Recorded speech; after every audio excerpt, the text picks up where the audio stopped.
بھلا ان سے عہد کیوں کر پورا کیا جائے جب ان کا یہ حال ہے کہ اگر تم پر غلبہ پا لیں تو نہ قرابت کا لحاظ کریں نہ عہد کا. یہ منہ سے تو تمہیں خوش کر دیتی ہیں لیکن ان کے دل ان باتوں کو قبول نہیں کرتے اور ان میں اکثر نافرمان ہیں. یہ اللہ کی آیتوں کے عوض تھوڑا سا فائدہ حاصل کرتے اور لوگوں کو اللہ کے رستے سے روکتے ہیں. کچھ شک نہیں کہ جو کام یہ کرتے ہیں برے ہیں.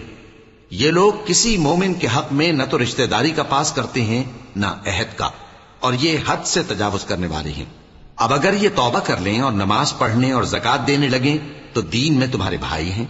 اور سمجھنے والے لوگوں کے لیے ہم اپنی آیتیں کھول کھول کر بیان کرتے ہیں. اور اگر عہد کرنے کے بعد اپنی قسموں کو توڑ ڈالیں اور تمہارے دین میں تانا زنی کرنے لگے تو ان کفر کے پیشواؤں سے جنگ کرو. ان کی قسموں کا کچھ اعتبار نہیں ہے. عجب نہیں کہ اپنی حرکات سے باز آ جائیں. بھلا تم ایسے لوگوں سے کیوں نہ لڑو جنہوں نے اپنی قسموں کو توڑ ڈالا اور پیغمبر کو وطن سے نکالنے کا ارادہ کر لیا اور انہوں نے تم سے عہد شکنی کی ابتدا کی. کیا تم ایسے لوگوں سے ڈرتے ہو؟